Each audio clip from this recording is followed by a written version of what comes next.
সারাদিন যারা গুপ্ত গুপ্ত বলে মুখে ফেনা ওঠেন, গুপ্ত সংখ্যা কি আপনারা জানেন?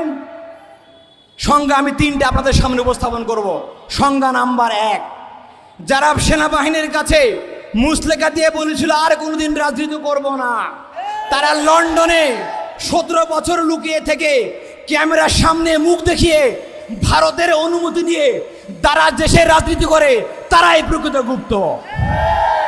সংজ্ঞা নাম্বার 2, যারা অন্তর্বর্তী সরকারের সময় নিজের গায়ের উপরে নিরপেক্ষতার খোলস লাগিয়ে নির্বাচনে ইঞ্জিনিয়ারিং করে দলীয় সরকারের জনগুরুত্বপূর্ণ মন্ত্রীর মন্ত্রণালয় তারা ভাগিয়ে নিয়ে যারা বলে সবার আগে বিএনপি, তারাই মূলত প্রকৃত গুপ্ত।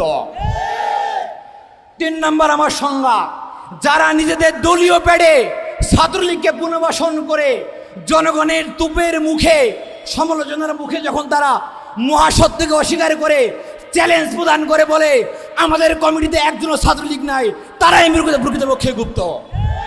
সম্মানিত ভাইরা, এই গুপ্ত সুপ্ত প্রকাশ্য আলটিমেটলি কোনো বিষয় না, এটি একটা টার্ম কার্ড। বিএনপি সরকার যখন ধারাবাহিকভাবে দেশ চালাতে ব্যর্থ হয়েছে, তখন তারা প্ল্যান করে গুপ্ত ট্যাগ দিয়ে ছাত্রদলকে মাঠে নামিয়ে দিয়েছে, যাতে করে জনগণের দৃষ্টিভঙ্গি অন্যদিকে আড়াল করা যায়, অন্যদিকে প্রবাহিত করা যায়।